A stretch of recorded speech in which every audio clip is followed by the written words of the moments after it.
For the past few weeks, most of the mornings I come out here and just look around and observe. And just see the sun come up right above the trees. It's beautiful. And looking at the ponds here, there's a couple ponds here. And also this morning, hearing the turkeys in the background, just sorry, that's my best turkey impersonation that I can do. But it was so beautiful to hear them. And this is a property that's not ours, but is right beside ours, and it is up for sale. And we so wish we could buy all of it. There's a number of acres here, but we're looking to see what we can scrape together and make an offer for at least a portion of it, so that way I could have some pasture area to run some more pasture poultry, as well as maybe even get some sheep or a cow or so. And we're really looking to produce more, and this would really be a big help of helping us to expand to do things like raising our own meat. We haven't been able to really do that successfully yet, and this would help equip us with being able to do that. But it's just so beautiful here.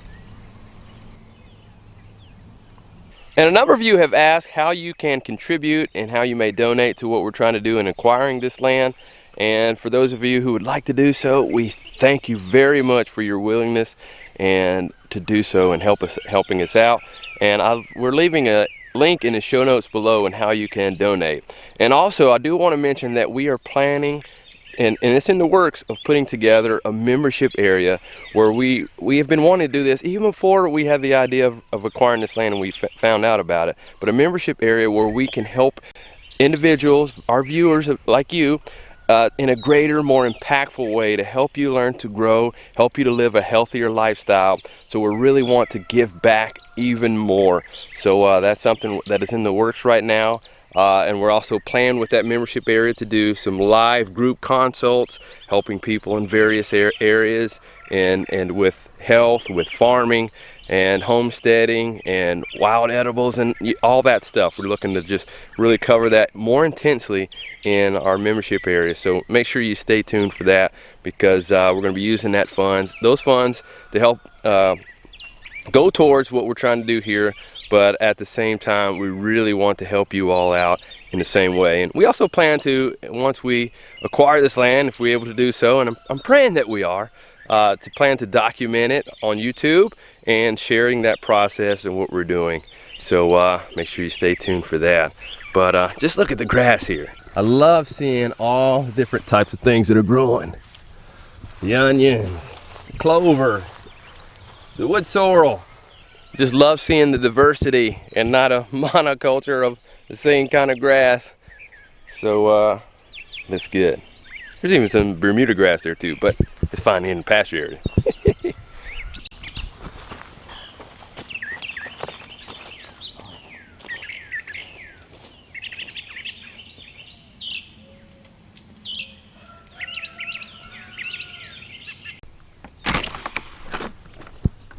So before we get started with today's work, I'm going to go ahead and send an email and make an offer for a couple of the acres right over here on that property. So I've kind of been talking with them a little bit before, and they may be even open to doing the owner finance. So we'll just have to see what happens. So making an offer. See where it goes. Somebody's playing the piano this morning.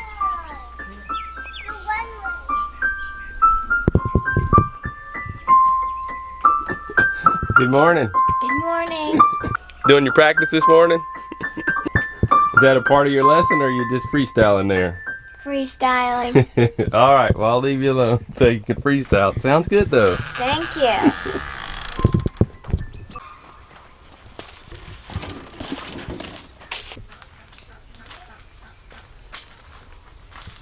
Buenos dias. Good morning. What do we have right there? Well, remember those arugula, I guess we pulled them out of the ground. Anyway, stalks that you pulled out last week and we left them here in the greenhouse. I was looking to see how dried out they are and see how dry the seed pods are. Some of them are dry. Oh, see that one right there? It just kind of breaks right open really easy. That's what you're kind of looking for whenever it's dry. I think it's still just, they could use a little bit more drying. But most of these they're not. See, look at this one. It's not dry. The seeds are still green in there. So, since we're trying to save seeds this year from our arugula, I was just looking to see if it was time to cut those that are out there and see what we can do, since we hadn't saved seed in a long time. Yeah, with everything going on, it has really inspired me to start saving our seeds, because you never know, one day may come where we might not be able to start buying seeds, or like is happening with some of the companies, they are starting to run out of seeds and having to stop orders because of all the high fluctuation of seed orders that have come There's through. so many orders that they have seeds, but they just can't keep up with the demand. Yeah, that too. So that's what we're doing. And arugula is a really good crop to grow, both as a market garden plant, because you can grow it for the leaves, which I'm going to need to be harvesting some of the leaves from another batch that we had started. But then once they start to bolt and the flower, you can actually harvest the flowers and use them too. And the seed pods. And the seed pods You can even, as well. whenever they're young and tender, you can eat the seed pods, and they're really good. Sauteed in some butter. There we go. So we're going to go out there and just kind of glance and look at the arugula, see how close it is to being able to be harvested for the seeds on the main beds that are out there.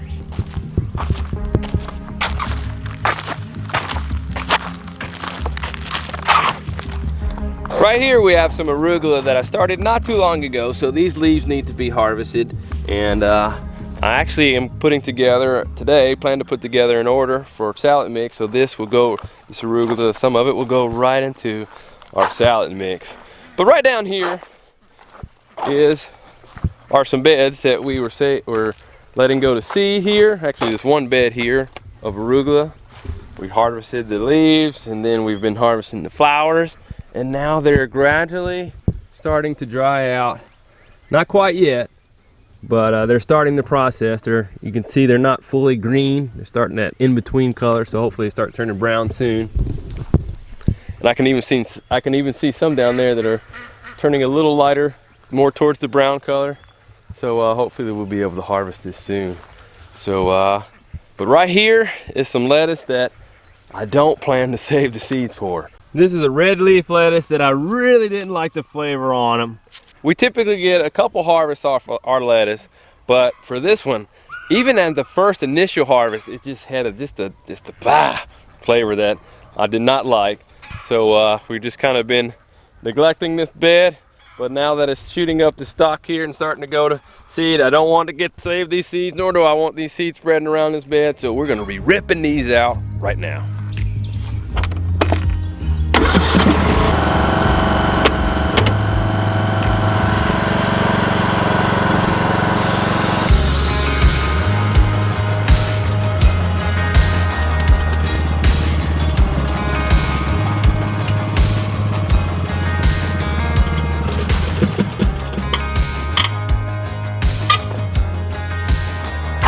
Done playing your piano? Yep. Just in time to get the words, right? Yep. Alright, the first thing we need to do is pull out our wire, and these were this wire's for our hoops here. We were covering these with plastic when we were trying to grow them through the colder temps, and they have just been sitting here ever since. So after that, once we pull these up, we'll just put them right on the fence, or the back side of the fence right here, Selah. Just like that, so they'll be ready to use when we need them.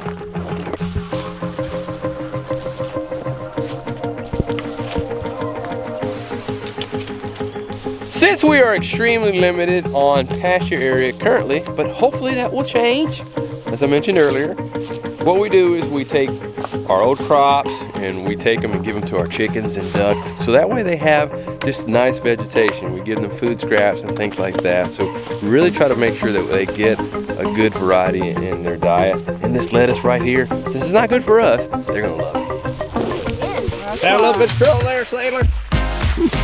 Come on.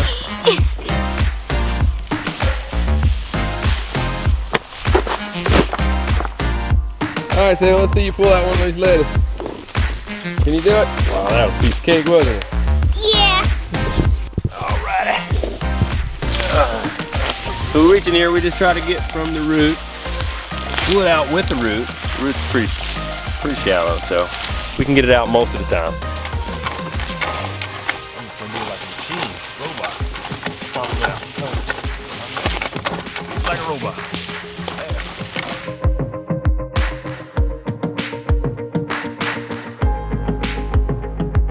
So since we don't have high-tech gear like a flail mower on a BCS tractor or something, just come through and grind all this up, gotta do it muscle power, hand power. That's all right.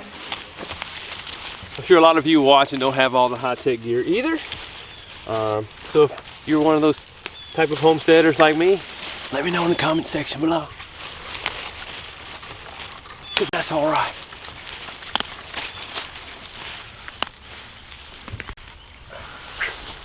Can't see me? Now you can. The ducks are gonna love this. They're really good grazers. So they'll just nip away at this, and they may even have fun just playing with it.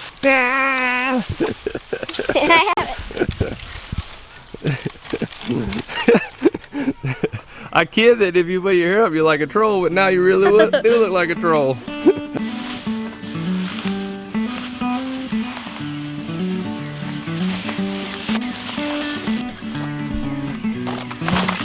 Boom. Slam dunk.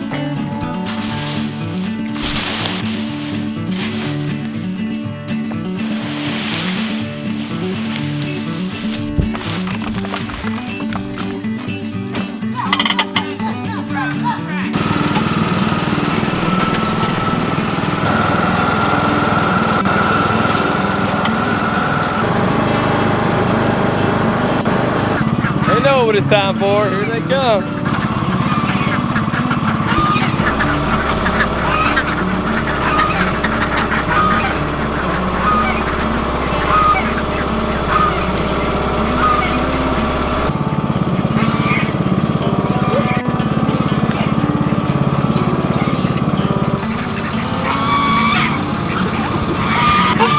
Tell them about it, Greg. Tell them about it. It's here. Tell them.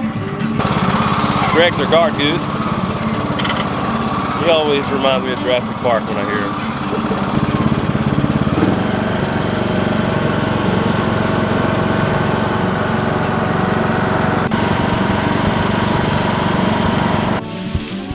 Hey fellas. Hey. So glad you could join us. One of the things that you can do if you don't have a lot of pasture area is use mulch. Use mulch and wood chips, and you can a lot of times get it free from your county. And that's what we have up there for the chickens that I just dumped off the lettuce to. And it really helps just help keep their area sanitary. And they'll use that mulch, and the chickens will just scrape away at it and just kind of blend it up so their poop just kind of gets mixed in with the mulch, and it'll also feed the soil at the same time. So that's something to keep in mind. But when you're doing that, you do want to be mindful that they still need vegetation. They still need to have the greens in their diet.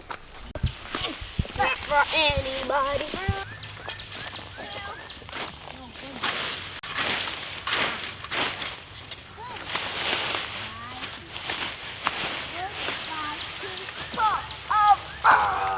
Selah, would you drive the lawn tractor around this time with this load and give it to your flock down there at the bottom, closer to the pond? All right.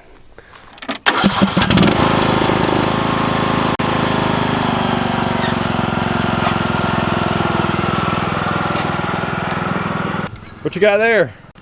So I just looked it up and I didn't know what it was called, but now I know it's called a creeping buttercup. And this is not native to North America, but I think you can probably find it all over. That's just to tell you how long it's been here and it has spread. So can we eat it? I don't think so. It did say that some mammals stay away from this because it has a blistering effect to the digestive tract. So that does not sound like something you would want to just try. Nope, count me out on that one. Hold on. Hey Daddy, the tire's flat. It is? Which one? It is flat. we'll go ahead and unload your load here. Your chickens are ready for it. And we'll go ahead and fill the tire up with air, and then we'll try to find out where the hole is.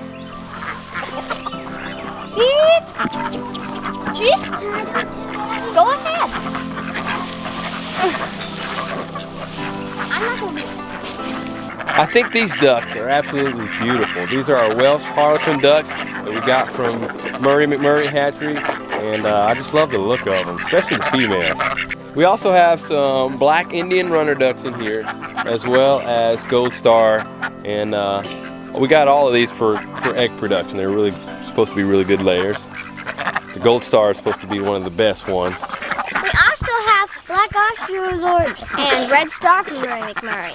Yeah, we got those back in November, and they're starting to lay eggs right now, and their egg production is really good.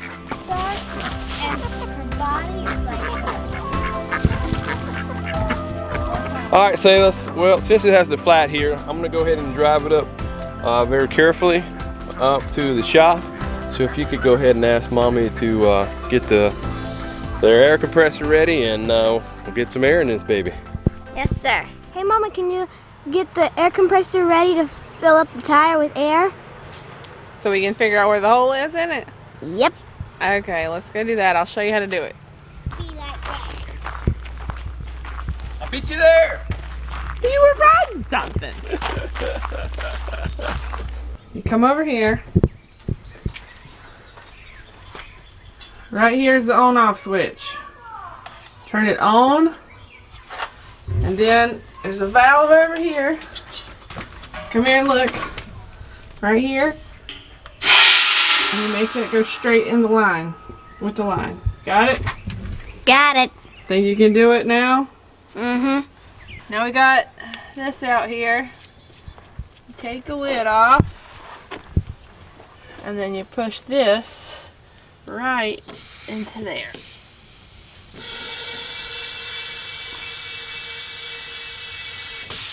Like that. Okay, so what you want to do is you want to find, you can do dish soap, mix it with some water, anything that suds is what you want, because that's what it's going to show you where the hole is in your tire. A spray bottle would probably be best, but we'll see if this will work. Hey Mike, can you lift this up and let us turn the wheel so we can see another space? Just need me for my muscles. That's right, that's why I keep you around. Oh, yeah. I found it. Hey, watch, you'll see a bubble form. See there? That's how you can tell there. It's blowing that bubble up. That's how you can tell where your leak is. That's why you need soapy water. I can't even see it all. You'll have to make a hole. I know, but I can't even see where the one is to start it. I'll have to go get some better soapy water. You can see it right there. That little pinhole dot. So I'll go get my patch plug kit. If you could go get some more soap so we can see exactly where it is a little bit better. Okay, so I have some Dr. Bronner's. It's pretty sudsy. I don't have that much left in this bottle. So I'm just going to go ahead and fill it all the way up with water, and this is what we're going to use.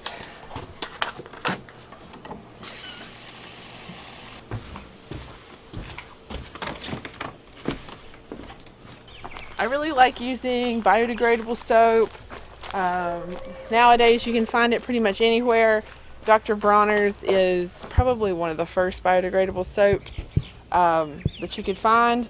But now you can really find them at your local grocery store, and they're so much better for the environment and so much better for you and less chemicals. And that's what I like to use. Let's find this again. See, there it is.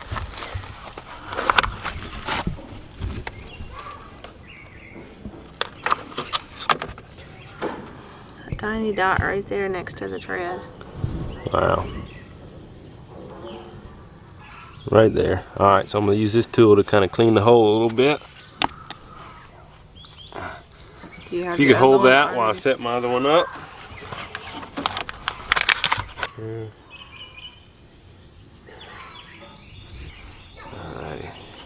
Okay. Right there. Yep. Push this in. It's all the way in. Tough.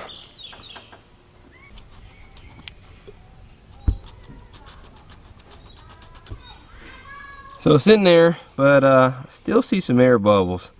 Not totally confident that these plugs are that great. They're not that sticky, so we probably need to get some more new ones and try to plug it again another time. But it is what it is. All right, so the lawn tractor tire is safe enough to drive on for today. So Selah's gonna take the fellas and finish cleaning up that bed and taking the scraps to the chickens and ducks. And I'm really curious to see if we've heard back on the offer that I made earlier. So I'm gonna go check and see if we got an email yet. All right, well, he said no to my first offer. Well, to my offer. I guess this will be my first offer. We'll just have to see if he makes a counter offer and go from there. All we can do is try, right? That's right. That's right. Well, I got work to do out in the garden, lettuce to harvest, and the arugula that I talked about earlier. So I need to get to work with that. We do want to mention that we're going to do a live stream, and it's going to be like an invitation only. So make sure and it's going to go out to everyone who's signed up for our email newsletter. So make sure you click the link below to sign up. And this is going to be a live stream kicking off our membership area. And we're going to be doing just live Q&As of just answering some of the questions that you all have. So make sure you prepare those questions. We talk about garden, farm, homesteading, things like that. Things that we really just can't always address in the comment section from the questions we receive from you guys. So it'll be March. Nope, we're not March. Whoops. Oh, the time. It'll be Wednesday, April. What was the date again? The 29th. The 29th. And we're gonna do 7 or 8. Let us know in the comment section below what time frame would be best for you guys. Yeah. Stay tuned.